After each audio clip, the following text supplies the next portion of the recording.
Guys, welcome to A Push with Lennox, and today we're going to continue our discussion about the road to the American Revolution.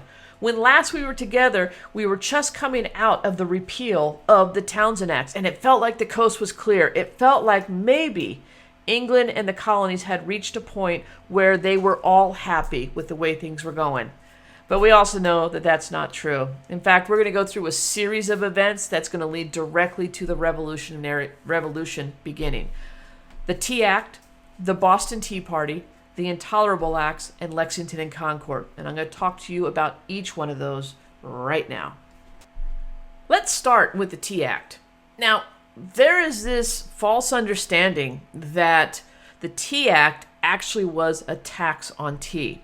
But if you remember from the last video, the tea tax was already in play. That was part of the Townshend Acts that was passed in 1767. This is, 6 years later. And what the Tea Act is actually a monopoly. Parliament is going to grant a monopoly to a British trading company, the East India Trading Company. The East India Trading Company specializes in tea, and this tea that they're bringing to the colonies is probably a higher quality tea than what the colonists have available to them right now. On top of that, even though Parliament is granting a monopoly, meaning the only tea that can be bought in the colonies is the tea from the India Trading Company, it's going to be cheaper than the tea they have in the colonies. That sounds great, doesn't it? Wouldn't you think that the colonists would want a better quality, cheaper tea? Not so much. In fact, the colonists are kind of at this point where, Parliament, you can't tell us anything. We're going to do what we want. And so instead of just saying, oh, cool, really good tea at a really good price, we're going to go ahead and launch the Boston Tea Party. Led by the Sons of Liberty, these men are going to dress up like Mohawk Indians, and they are going to board the ships of the India Trading Company and dump the tea into Boston Harbor. Well, this is going to tick off Parliament because, quite honestly, a lot of the stockholders of both the East and West India Trading Companies were members of Parliament, and this just cost them a lot of money. What does that result in? Martial law in Boston. Boston is going to be punished for the Boston Tea Party. Boston has been the hotbed of the colonial movement for independence. Remember back 1770, the Boston Massacre. Now we have the Boston Tea Party. We know Samuel Adams and the rest of Sons of Liberty, they actually got their start in Boston. So Parliament's going to look at Boston and say, you are the problem. And they're going to pass the Coercive Acts. Now, the Coercive Acts is also known as the Intolerable Acts. You need to know both names, coercive or intolerable. And it was a series of laws passed by Parliament to punish Boston. The first one, they're going to institute martial law. More troops are going to be coming in, and they're going to enforce British rule. There we go, the Intolerable Acts. Now, the other parts of the Intolerable Acts include the Boston Port Act. The Boston Port Act basically shuts down Boston Harbor until the tea that was lost is paid for. That ain't going to happen. So now, not only can trade vessels not get in, trade vessels can't get out. And remember, Boston, part of that New England region, and trade was one of the foundational elements of their economy. Part 2 of the Intolerable Acts, the Massachusetts Government Act. Parliament is going to restrict all self-government in Massachusetts. It's going to shut down all governing bodies in Massachusetts, including town meetings and stuff like that. Part 3 is the Quartering Act. More troops are coming over. They need a place to stay. English colonists had already been housing English troops, but now that there's more coming, they're going to be forced to take in more troops. And generally, when these soldiers are brought into your home, they become guest numero uno. You better treat them well. Not only are you feeding them and providing them living quarters, you're also responsible for stuff like their laundry or making sure that their boots are clean or whatever. You are there to take care of the soldiers, and we are going to pick wherever we want them to live. If that's your house and you only have one bedroom, they get the bedroom, you're out. The Administration of Justice Act. In a previous video, I talked to you about how the soldiers in the Boston Massacre had been put on trial in Boston and found not guilty. That was just 4 years before this. Now, the Administration of Justice Act says every English official who commits or is accused of committing a crime in the colonies will be tried in England. We're not going to let our officials be put on trial in the colonies. It's kind of a slap in the face to the colonists because they've already proven that they can give a fair trial, but not anymore. And finally, the Quebec Act. I personally think the Quebec Act ticked off the colonists more than anything, and I'll show you why. When we look at it, there's several key points, very important points. Number one, it extended the boundaries of Quebec. And when I say it extended the boundaries, let me show you the map. Here's original Quebec right here. Notice the extension of all the blue. This is now all the territory of Quebec. Does anything jump out at you? If I'm hoping what you're realizing is this line right here. Remember that? The proclamation line of 1763? Guess who got to cross it? People who live in Quebec. And who are the people of Quebec? Well, foreign French citizens. So the French are getting more rights under English government than the people of Boston, than actually a lot of the colonists. It also legalized the Roman Catholic Church. The Catholic Church is not seen as a positive organization in the colonies, although Maryland was originally set up as an English Catholic haven. Catholics were often discriminated against in the colonies, and now it's the legal religion up in Quebec. That's going to be seen as that's going to be seen as a slap in the face to the colonists. And not only is the church legalized, they get political rights. Well, what just happened in Boston? Parliament stripped all their political rights, and now they're giving them again to French nationals or former French citizens who are now British citizens. You know how all that works. French law is going to be recognized. Again, that has the idea of self-governing. Massachusetts can no longer self-govern, but the citizens in Quebec can self-govern themselves. And finally, they can establish a permanent government for themselves.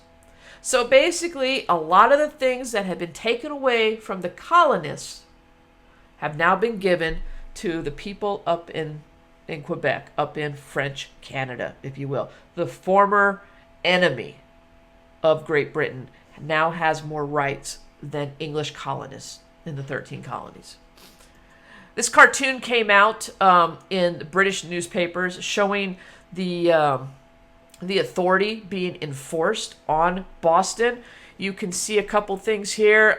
Boston petition, that represents their governing. Nothing they ask will be admitted. You can see military law, the soldier right here. The Boston Port Act. And what we have here is Parliament officials forcing tea down.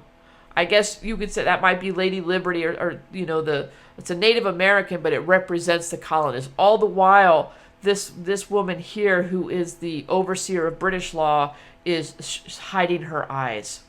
This was seen as a political cartoon just aimed at telling the colonists, we gotcha. We can remember that Declaratory Act? We can do whatever we want. Well, Paul Revere and the Sons of Liberty will get a hold of this, and they will start publishing this throughout the newspapers in the colonies, and it's going to start ticking off. This is going to lead to the formation of the First Continental Congress. The First Continental Congress is going to meet in Philadelphia, Pennsylvania in September of 1774 with about 56 delegates from 12 of the colonies. I believe Georgia is the only one that wasn't there.